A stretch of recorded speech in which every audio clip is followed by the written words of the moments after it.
ictericia, ¿verdad? Es importante porque ustedes seguramente en el trabajo van a poder investigar que la ictericia obligadamente tenemos que diferenciarla entre la ictericia prehepática, hepática y la poshepática. A nosotros nos interesa más lo que es la poshepática o la obstructiva, ¿verdad?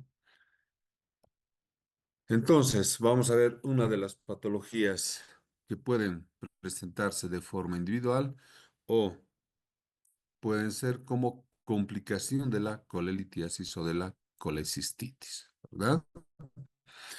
Vamos a hablar de lo que es la coledocolitiasis o cálculos en la vía principal, que es el colédoco o el hepático común, en este caso en el colédoco, ¿verdad? Por lo tanto, la coledocolitiasis es la presencia de cálculos o litos en el colédoco, ¿no? Primordialmente sufren de un 6 o 12% en pacientes que son portadores de cálculos en la vesícula, ¿verdad? Entonces, va a ser como una complicación de la colelitiasis. El 20 o 25%, ¿no? Que son los pacientes mayores de 60 años, pueden tener cálculos sintomáticos, ¿no? En el colédoco o en la vesícula biliar. Vean, a esa edad se hace manifiesto el cuadro clínico, sin embargo, como en las 5 Fs, de verdad, lo que es la edad, mayores de 40 años, ha cambiado bastante, ¿no? Hace más de 2 meses, debe ser, hemos superado un paciente de 12 años con coledocolitiasis, ¿no? Que puede haber sido una complicación de la colelitiasis o finalmente se ha presentado como una patología individual que es la coledocolitiasis, ¿no? Por lo tanto, dependiendo de cómo se presentan, ¿no? Y cuál es la etiología de los cálculos en el colédoco, o sea, la coledocolitiasis, nosotros vamos a clasificar, ¿vean? En coledocolitiasis primaria o cálculos primarios, son aquellos que se forman directamente en el conducto biliar, ¿de acuerdo? Si se acuerdan, habíamos clasificado nosotros según su composición la coledocolitiasis, sin embargo, en la colelitiasis por su composición química, ¿verdad? En la coledocolitiasis nosotros vamos a clasificar, ¿no? Los litos en la vía biliar por su etiología, ¿de acuerdo? Por eso decimos que los cálculos son primarios, aquellos que se forman directamente en la vía biliar, generalmente son pigmentarios, ¿verdad?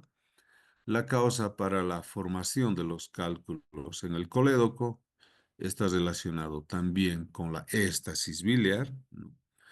Pero aquí va a existir una lesión, ¿no? O una característica anatómica para que exista la éstasis biliar. ¿Cuáles pueden ser eso? Una estrechez de vía biliar, que puede ser congénita, puede ser una estenosis papilar, ¿no? Pueden existir, puede ser por tumores de la misma vía biliar principal o finalmente de órganos vecinos que van a comprimir la vía biliar y van a causar su estrechez, ¿no? Y por supuesto pueden ser otros cálculos secundarios, ¿no? Estos cálculos se complican con éstasis biliar y además una infección. Por eso generalmente son pigmentarios, porque cambia su composición química por la infección, que sucede en más del 90%. Los cálculos del colédoco o coledocolitiasis también se clasifican en secundarios, por supuesto. Si hay primarios, hay secundarios, ¿verdad? Entonces, aquí esto es lo que tenemos que explicarlo siempre y les ando repitiendo en todo lo que hemos visto hasta ahora en lo que concierne a la patología Bien. de la vida, ¿no? Es que los cálculos, indiferentemente al tamaño o la cantidad, el tratamiento siempre es quirúrgico. Peor si son pequeños, ¿verdad? Aquellos que pueden atravesar lo que es el conducto cístico. Y de ahí que nosotros tenemos los cálculos secundarios, ¿no? son aquellos que migran de la vesícula a los conductos biliares, ¿ya? Y generalmente son de colesterol. Recuerdan que habíamos visto que la mayoría de los cálculos en la vesícula son de colesterol por su composición química. Tenemos los cálculos residuales, ¿ya? Como su nombre indica, son aquellos que pasan inadvertidos durante una colecistectomía, ¿verdad? Entonces nosotros hacemos colangiografía, etcétera, el mismo contraste, ¿no? Hace que no se pueda visualizar, aunque es para eso el contraste, ¿de acuerdo? Pero puede suceder.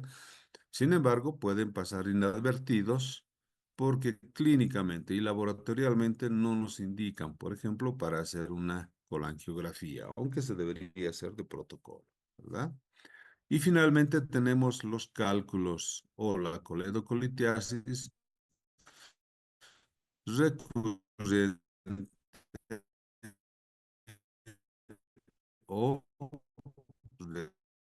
en los conductos después de una cirugía, ¿no? Operamos a un paciente de la vesícula biliar o de coledocolitiasis, ¿no? Generalmente tiene que pasar mucho tiempo, 2, 3 años, ¿no? Pero les digo, es subjetivo el tiempo, pero pueden formarse nuevamente cálculos en el coledo.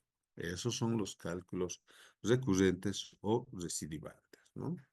En el cuadro clínico, los cálculos pueden ser silenciosos, ¿verdad? Habíamos visto que a los 60 años recién se presenta un cuadro clínico, ¿no? Pueden ser silenciosos y los descubrimos de forma incidental, ¿verdad? Cuando estamos haciendo algún laboratorio, eh, o alguna ecografía, por ejemplo, ¿no? Y vemos que está dilatado y entonces obligadamente necesitamos descartar cualquier otra patología obstructiva, ¿no? Primordialmente por presencia de cálculos, ¿de acuerdo? Entonces, provoca una obstrucción completa o parcial, ¿ya? Entonces, se van a obstruir, va a haber ictericia, ¿no? Puede desobstruirse espontáneamente, ¿no? O finalmente la obstrucción puede ser parcial, ¿no? Y por supuesto, ya empezamos aquí con otras complicaciones mucho más serias, como es la colangitis, ¿no? Ya presenta un cuadro clínico de colangitis y además pancreatitis aguda, ¿verdad? Uno de los síntomas muy importantes va a ser el dolor, ¿no? Que va a ser parecido al de un cólico biliar, ¿de acuerdo? Por supuesto, la localización va a ser en epigastrio, acentuado en hipocondrio derecho, va a presentar náuseas y vómitos, ¿no? Y como les indicaba, aquí sí obligadamente va a empezar a aparecer una ictericia de diferente magnitud. ¿Qué quiere decir? Que primero se van a manifestar en las escleras, la ictericia, que puede ser desde subictéricas hasta ictéricas o finalmente el paciente presentar una ictericia universal, o sea, todo el cuerpo, la piel y todo, incluso teniendo otros signos, ¿no? De una colestasis severa, como es un prurito, ¿no? O finalmente un coma hepático. ¿Cómo van a actuar los cálculos? De ahí que veíamos que podía ser una obstrucción total o parcial, ¿verdad? Entonces, pueden actuar como émbolo, ¿no? Baja, se obstruye, espontáneamente puede volver más arriba en el colédoco, por lo tanto se desobstruye, ¿no? Entonces, vamos a tener una acción de un émbolo, ¿verdad? Muchas veces los cálculos pueden atravesar la ampolla de Vater y se resuelve espontáneamente el cuadro clínico, si es una colangitis o una pancreatitis, ¿verdad? O una ictericia también. Por lo tanto, se puede resolver y para eso nosotros indicamos un medicamento como es el antiespasmódico, ¿verdad? Los relaja la ampolla de Vater y por supuesto empieza a resolverse el cuadro clínico. Sin embargo, si no sucede esto, puede obstruir completamente, se impacta en una ampolla de váter y, por supuesto, al impactarse totalmente, va a ocasionar una ictericia grave y además progresiva. ¿De acuerdo? Entonces, como les decía, desde escleras subictéricas hasta escleras ictéricas, una ictericia universal de la piel, ¿no? Ya con prurito y finalmente un coma hepático. ¿De acuerdo? En el laboratorio, por supuesto, que vamos a evidenciar si es obstructivo, lo que nos interesa a nosotros en cirugía, ¿verdad? Eh, Vamos a poder evidenciar el incremento de las bilirubinas, siempre a expensas de la bilirrubina directa, el incremento de la fosfatasa alcalina y además de las transaminasas. Por supuesto, una vez que nosotros tenemos esta sospecha, lo primero que podemos solicitar es una ecografía, ¿verdad? Que nos va a dar los datos de la presencia de cálculos o litos, la cantidad, su ubicación, el tamaño y, por supuesto, lo que nos interesa, el diámetro del colédoco, ¿verdad? La colangiografía de resonancia magnética, que tiene un 95% de sensibilidad en la detección de coledocolitiasis, creo que es el mejor estudio hasta ahora para la vía biliar, ¿de acuerdo? Sin embargo, tenemos nosotros, si evidenciamos ya una obstrucción o queremos descartar en todo caso, si no tenemos claro con el laboratorio, la ecografía u otros estudios, podemos solicitar una colangiografía endoscópica, ¿no? Retrógrada colangiopancreática, ¿no? O la endoscopía retrógrada colangiopancreática, que es ERCP o en español es el CEPRE, ¿de acuerdo? Entonces, el estudio es estándar, ¿no? Ideal para la detección de coledocolitiasis u otras patologías obstructivas. ¿Y cuál es la ventaja? Miren, la ecografía, la colangiografía, si bien es uno de los mejores estudios, solamente la ventaja va a ser de diagnóstico. En cambio, la CEPRE o la ERCP, aparte de hacer un diagnóstico, al mismo tiempo puede servirnos de tratamiento, ¿verdad? O terapéutico. Entonces, ¿qué es la CEPRE, ¿no? O RCP, que es en inglés, es el mejor examen para los cálculos, ¿no? Para detectar o para tratar incluso los cálculos en el conducto biliar, ¿no? Se usa un endoscopio que es muy especializado, ¿no? Es diferente a todos los otros equipos de endoscopía, ¿no? Nos ayuda a identificar y además remover los cálculos, nos sirve de diagnóstico y de tratamiento, ¿verdad? Por lo tanto, va a detectar y va a tratar las complicaciones de los cálculos y la propia cirugía, ¿de acuerdo? Entonces, como pueden ver, es una endoscopía que va por el esófago, el estómago, va al duodeno, identifica la ampolla de váter y hace una colangiografía, ¿no? Em, retrógrada, ascendente en este caso. Y vemos, ahí vemos una mancha, ¿no? Totalmente circunferencial y estamos identificando el cálculo en el coledo. Y al mismo tiempo, por supuesto, va a ser resuelta por la endoscopía, ¿no? Entonces, nosotros clínicamente podemos nosotros presumir de la presencia de cálculos en el coledo. Para esto nosotros vamos a tomar en cuenta algunos parámetros y vamos a ir ah, recomendando al paciente, ¿no? Aquí las diapositivas se han puesto al revés, ¿no? Para poder identificar una posible coledocolitiasis, ¿de acuerdo? Y por eso se llama esto el riesgo de coledocolitiasis, ¿no? ¿Cuáles son esos parámetros? Por ecografía, la dilatación de la vía biliar, recuerden que tiene que ser hasta 8 milímetros el colédoco y 4 milímetros el hepático común, ¿verdad? En el laboratorio, todo lo que son las enzimas del perfil hepático, en este caso exclusivamente lo que es la bilirrubina en su fracción directa y por supuesto transaminasas, ¿no? Entonces, para esto nosotros vamos a dividir en 4 grupos. El grupo uno, que es el riesgo alto, donde vamos a tener los tres parámetros alterados. Por lo tanto, la vía biliar por ecografía va a estar dilatada, las transaminasas y la bilirrubina directa va a estar incrementada. Por lo tanto, si tenemos esta evidencia, ¿qué recomendamos? Una CEPRE, ¿verdad? O una ERCP. Si evidenciamos un grupo 2, por lo tanto, vamos a tener los datos de un riesgo intermedio alto. Aquí solamente dos de esos parámetros que habíamos enumerado van a estar alterados. Puede estar la vía biliar dilatada con bilirrubina directa y las transaminasas normales, ¿verdad? Pero uno nada más va a estar, dos van a estar alterados.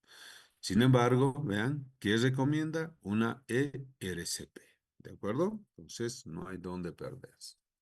En el grupo 3, que es de riesgo intermedio bajo, va a existir la alteración de uno de los parámetros, ¿verdad? Puede haber hiperbilirrubinemia con su fracción directa incrementada, dilatación de la vía biliar, ¿no? O hipertransaminasemia. Pero solamente si tenemos uno podemos seguir solicitando otros estudios y si no llegamos a una conclusión, por supuesto, podemos solicitar, ¿no?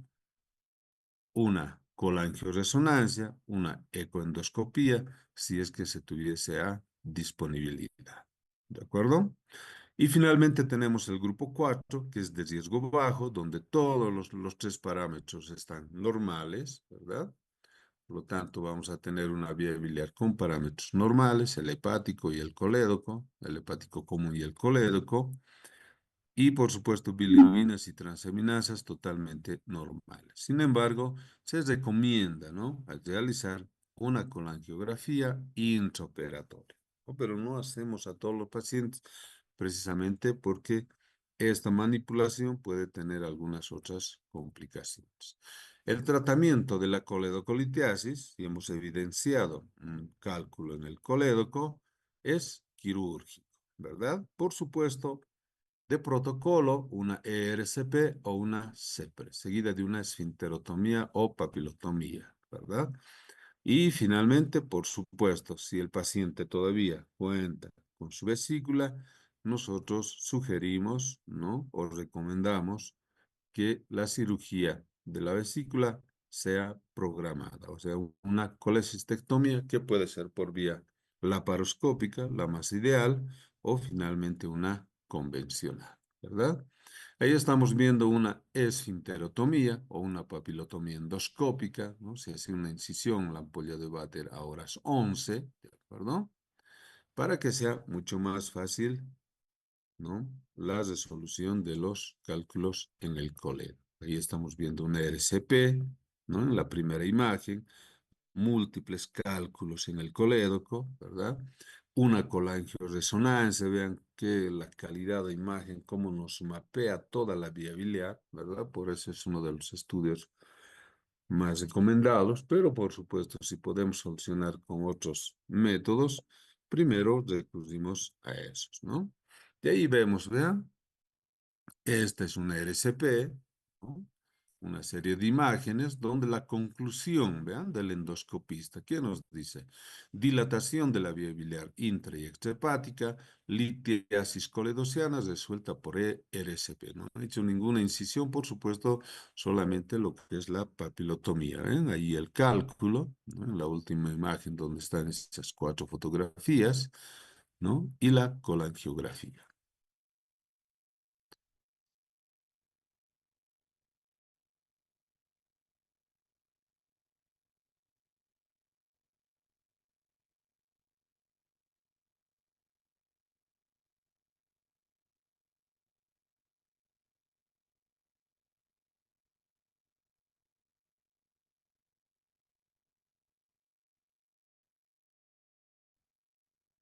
Entre otras de las patologías de la vía biliar, una de las más graves es de una simple ictericia, una colangitis y finalmente una pancreatitis aguda.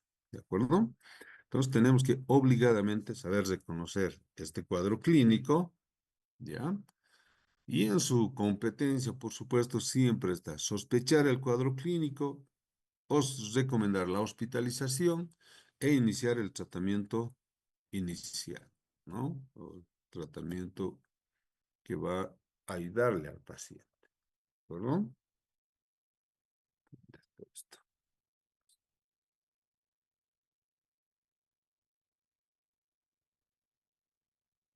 Bien, entonces la colangitis es la infección bacteriana de los conductos biliares, ¿no? Y por supuesto, el mecanismo principal desencadenante es el aumento de la presión coledociana. Como existe una obstrucción, aumenta la presión coledociana, ¿verdad? ¿Cuáles son las formas clínicas? Esto sí, sí o sí tenemos que aprender, ¿no? En los casos clínicos va a ingresar esto y como les había indicado, pueden estar revisando algunos ejemplos de casos clínicos que van a ingresar al examen, ¿verdad? ¿Cuáles son las formas clínicas? La colangitis aguda simple y la colangitis aguda supurada, o lo que llamamos la sepsis biliar, ¿verdad? En la fisiología, ¿no? En condiciones normales sabemos muy bien que la bilis, ¿no? En los conductos es estéril, tiene una secreción local de la inmunoglobulina A, ¿no? Además, tiene una propiedad antibacteriana por las sales biliares, ¿no? Y el esfínter de Oddi, por supuesto, evita lo que es el reflujo de las bacterias del tracto digestivo. Pero como hay una compresión, por supuesto, la presión cambia y fácilmente las bacterias pueden contaminar la bilis que se encuentra en el colédoco, ¿no? Y además, recordemos que existe una éstasis filiar, ¿de acuerdo? En la fisiopatología, ¿no? Entonces, va a comenzar con la obstrucción del flujo de la bilis, se añaden las bacterias y tenemos una bactebilia, o sea, una bilis contaminada. ¿Cuáles son las causas? ¿Ven? Un 80% o más incluso, una coledocolitiasis, lo que acabamos de hablar, puede existir una estenosis benigna, posquirúrgica, por ejemplo, por eso no nos gusta más o menos manipular el colédoco. En otros países prácticamente no los tocan, lo resuelven directamente por una endoscopía. Puede ser una estenosis maligna, un tumor de la misma vía biliar o de los órganos vecinos, o finalmente puede existir una obstrucción por parásitos, ¿no? Entonces, las vías de contaminación, ¿no? ¿Cómo puede contaminarse? Canalicular, que es lo más probable, ¿verdad? De la vía digestiva hacia los conductos biliares, se contamina la bilis y tenemos una bilis contaminada o una bactebilia. Puede ser por vía linfática o por vía hematógena. Entonces, ¿qué es lo que va a suceder? ¿No? Por supuesto que si empieza por la obstrucción, una elevación de la presión de la vía biliar, ¿no? Por lo tanto,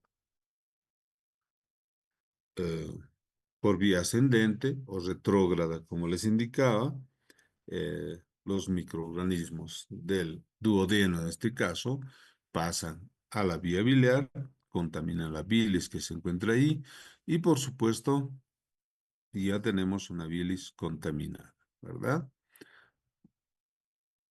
No termina ahí este proceso, incluso puede contaminar todo lo que es la vía biliar intrahepática, ¿de acuerdo? Y muchas veces incluso puede producir una disrupción entre las células, pero al nivel del hígado.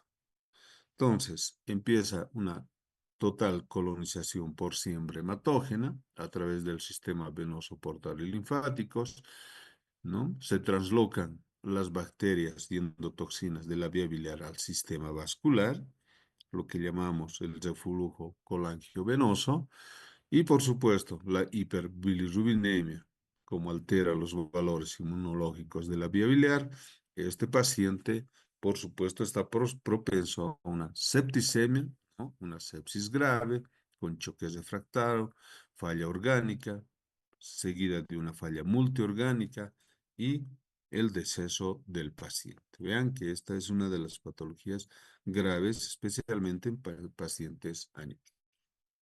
¿Cómo nos damos cuenta o cómo podemos evidenciar que el paciente está cursando con una colangitis aguda? ¿No? Nosotros para esto vamos a poder evidenciar lo que es la presencia de la tríada de Charcot, que está presente en más del 50% de los pacientes. ¿De acuerdo? ¿En qué consiste la tríada de Charcot? En que el paciente va a presentar fiebre, que es el síntoma más constante, ¿no? Y está presente en un 90% de estos pacientes. El paciente va a presentar ictericia, ¿no? Y por supuesto un dolor en hipocondrio derecho, ¿no? Un 70% de los pacientes, ¿de acuerdo? Entonces, en eso consiste la triada de Charcot. Fiebre, ¿no?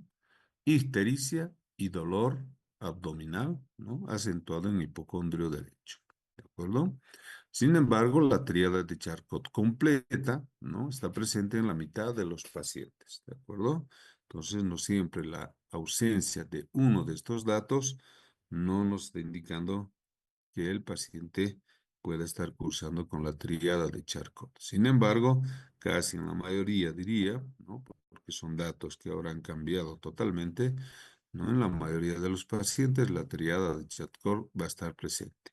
Por lo tanto, va a presentar fiebre, ictericia y dolor abdominal, ¿no? En la colangitis aguda simple, el abdomen va a estar blando, discretamente doloroso en hipocondrio derecho, ¿no? Podemos evidenciar una discreta hepatomegalia y, por supuesto, en el laboratorio vamos a tener leucocitosis y colestasis, ¿verdad? Porque ya existe una infección. Y el resto del laboratorio podría estar normal. En la colangitis aguda supurada o la sepsis biliar, vamos a evidenciar lo que es la pentada de Dorgan-Reynolds o Reynolds-Dorgan. ¿De acuerdo? En este caso, primero vamos a tener lo que es la triada de Charcot, fiebre con escalofríos, ictericia y dolor abdominal acentuado en hipocondrio derecho. Tenemos la triada de Charcot.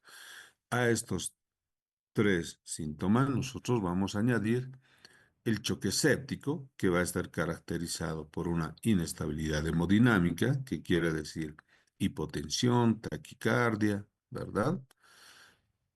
Y además va a estar presente una alteración del nivel de conciencia, ¿de acuerdo? Puede estar en choque o finalmente en coma el paciente, ¿de acuerdo? Entonces ahí tenemos la pentada de Reynolds-Dorgan. Entonces, nosotros de esta forma vamos a poder identificar con cuál cuadro clínico el paciente está cursando. En la colangitis aguda supurada, aquí sí ya tenemos una ictericia franca, universal, fiebre, ¿no? De hasta 40 grados, con escalofríos. El paciente, como ya tiene una alteración del sensorio, va a estar obnubilado, confundido, una leucocitosis mayor a 20.000, ¿no? Vamos a tener datos de lo que es un choque séptico, alteración del estado general, alteración de la función renal, taquicardia e hipotensión. ¿De acuerdo? Entonces va a ser importante que nosotros busquemos estos datos en el paciente para tomar una conducta lo más acertada posible. A la exploración física, una fiebre elevada, ictericia y dolor a la palpación en hipocondrio derecho, ¿no? Hasta el 45% de estos pacientes pueden presentar una irritación peritoneal que nos va a hacer confundir con alguna patología infecciosa de la cavidad, ¿no? Con otros de otros órganos. El dolor abdominal va a estar intermitente, agudo, de tipo cólico, ¿no? O tipo sordo, y se puede irradiar a la espalda o debajo del omóplato derecho. Por lo tanto, vamos a tener en nuestros datos la triada de Charcot, si se añade confusión mental y choque, tenemos la pentada de Durgan-Reynolds. En el laboratorio, como habíamos indicado, una leucocitosis mayor a 20.000, con desviación a la izquierda, que nos está indicando una infección aguda, aumento de la proteína C reactiva, elevación de la velocidad de sedimentación, aumento de las enzimas pancreáticas, la fosfatasa alcalina va a estar incrementada, las bilirubinas siempre a expensas de lo que es su fracción directa y por supuesto podemos nosotros incluso presumir que el paciente puede estar cursando con una pancreatitis aguda. Por lo tanto, vamos a solicitar amilasa.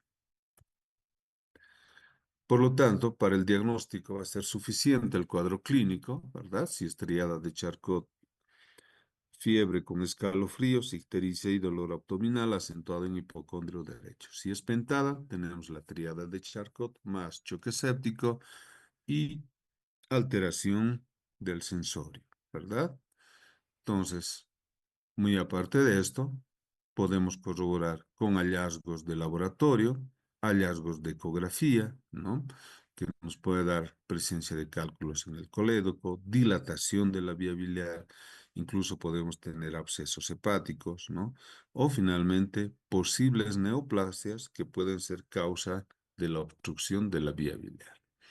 El diagnóstico por imágenes va a ser importante, como acabábamos de indicar, una ecografía, una tomografía, finalmente una colangioresonancia, ¿verdad?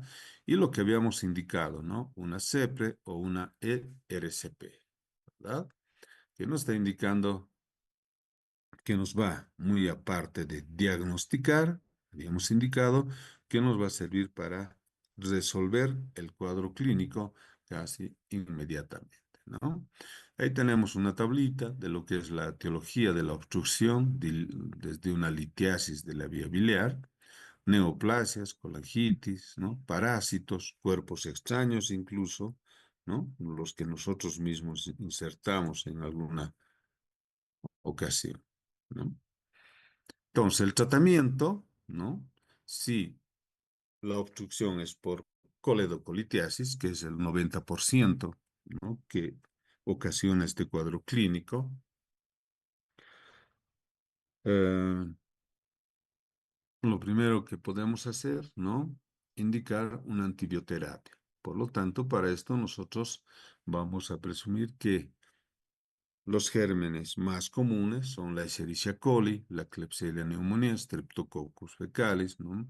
Anaerobios, como es el Clostridium, por ejemplo, podrían ser, por eso iniciamos siempre dos tipos, ¿no? De medicamentos de antibióticos, ¿verdad? Iniciamos una buena hidratación y un monitoreo hemodinámico y renal. Recuerden que si está cursando con pentada de Organ-Reynolds, ya tenemos un choque séptico con falla renal. Por lo tanto, ¿qué es lo que ustedes pueden hacer? ¿Verdad? El tratamiento según criterio médico, si es si tenemos una colangitis aguda simple, ¿ya? Porque hemos clasificado simple y supurada. Si es una colangitis aguda simple, ¿ya? Lo que podemos hacer es hospitalizarle en el servicio de cirugía.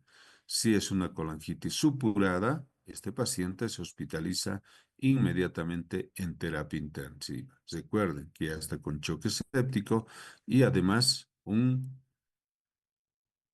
una variación, ¿no? Una lesión del sensorio. ¿Qué es lo que podemos hacer? Nada por vía oral, contra signos vitales. Empezamos la hidratación dosis kilogramo y como pueden ver, nosotros iniciamos dos tipos de antibióticos, ¿no? Como son las cefalosporinas o las quinolonas que están dirigidas a los gram positivos, gram negativos y metronidazol dirigido a los anaerobios. Podemos indicar antiespasmódico con su analgésico, un buen balance hídrico, cuantificando la diuresis, una sonda nasogástrica, ¿no? Y por supuesto, como son mayores de 60 años, tienen otras patologías de fondo y por supuesto tenemos que indicar la medicación respectiva. Si el tratamiento es inefectivo, en las primeras 48 horas, ¿no? O ya de inicio el cuadro clínico es grave, indicamos un tratamiento quirúrgico de emergencia. Entonces aquí, bajo el principio, si está obstruido, hay que desobstruir, ¿verdad? Por lo tanto, va a consistir en descomprimir la vía biliar por una papilotomía endoscópica, ¿verdad?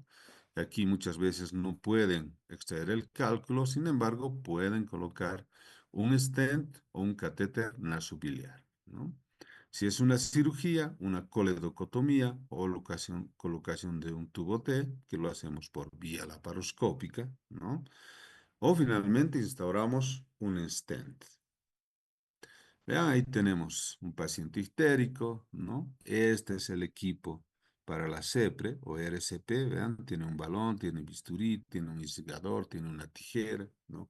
Electrocoagulador, es mucho más complejo que cualquier otro equipo endoscópico. Lo mismo, lo que habíamos visto, ¿no? Estamos tratando de descomprimir la vía biliar por una CEPRE o una ERCP, ¿perdón?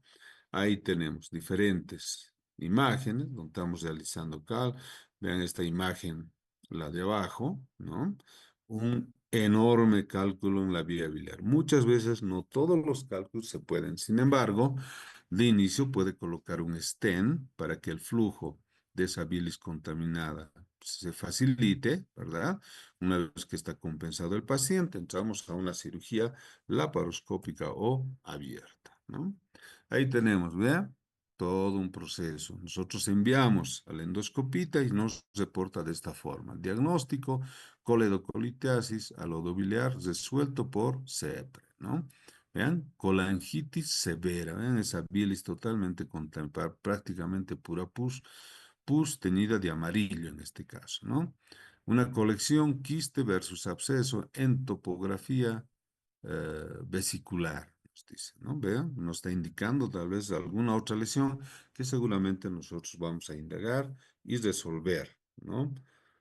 Con por una cirugía, ¿no? Pero primero vamos a compensar al paciente. Ustedes ven, está insertando un stent en la fotografía de abajo, de la derecha. ¿Eh? Ese es el stent que está insertando para que el flujo sea mucho más fácil, ¿verdad? Y el paciente pueda compensarse lo más rápidamente posible, porque recuerden que tenemos un quiste o un absceso en topografía vesicular. Ahí tenemos un cálculo enclavado, ¿no? Vean, totalmente edematizado la ampolla de Vater. Por endoscopía se está, ¿no? Desobstruyendo la vía biliar provocada por un parásito, como es el Ascaris lumbricoides. El pronóstico va a ser variable, dependiendo, ¿no? De los pacientes, ¿no? Si es una obstrucción completa, por ejemplo, un pronóstico bueno, ¿no? Pero si existe una alteración del nivel de conciencia, cuando ahí no hay respuesta al tratamiento antibiótico, ¿no?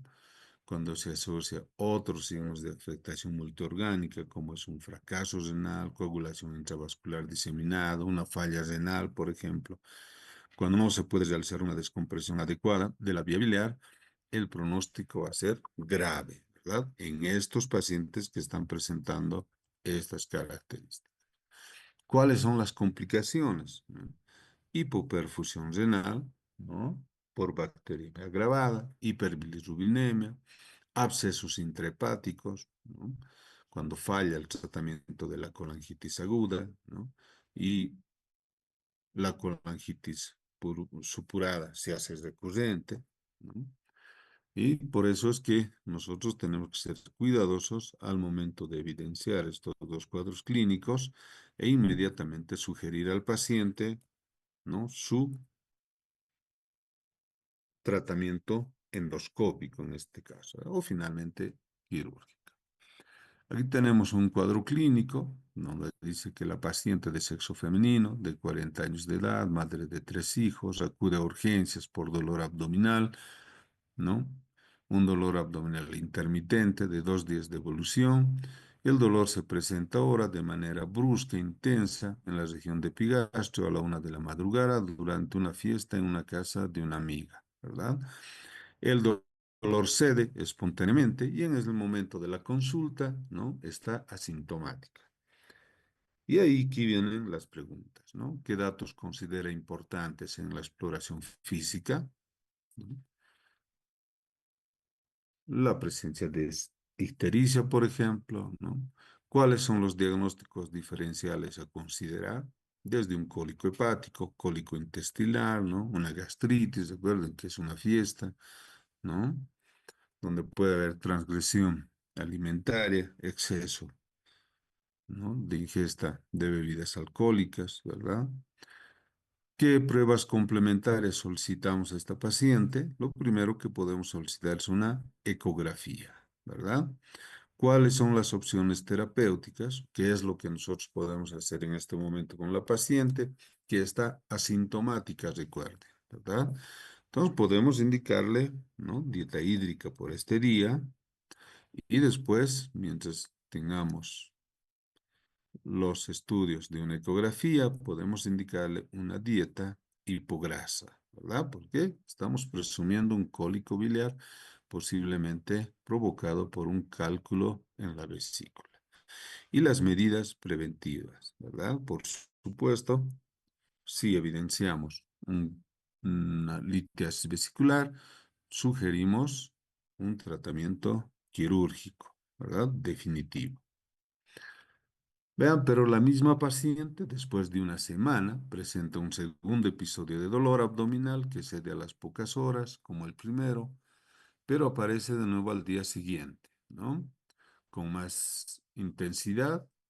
La paciente refiere además que la orina es de color oscuro, las heces más claras de lo habitual, y en la exploración, ¿no? Evidenciamos la presencia de ictericia franca de piel y mucosas, ¿no? Antes se llamaba el síndrome coledociano, ¿no? Cuando existía coluria, acolia e ictericia, ¿verdad? ¿Cuál es nuestro diagnóstico en este caso? Entonces, ustedes tienen que ver, siempre que estamos viendo un paciente, tenemos que evidenciar la fisiopatología del cuadro clínico, ¿de acuerdo? Entonces, va a ser importante que entendamos qué es lo que está pasando con el paciente o con la paciente, ¿verdad? Todo nuestro diagnóstico por el síndrome que tenemos de estasis coledociana, ¿no? Podría tratarse de un síndrome ictérico obstructivo. ¿Qué exploraciones complementarias proponemos? ¿Qué estudios complementarios solicitamos? Por supuesto, un hemograma para descartar una posible colangitis por la presencia de leucocitosis de más de 20.000. Podemos solicitar todo lo que es el hepatograma, donde vamos a tener incremento o vamos a esperar, ¿verdad? Si ese es nuestro diagnóstico, esperamos nosotros la presencia de fosfatasa alcalina incrementada, ¿verdad? Lo que corrobora la obstrucción, transaminasas elevadas y, por supuesto, bilirrubinas incrementadas, expensas de su fracción directa. ¿Cuál es el diagnóstico diferencial? Por supuesto, primero,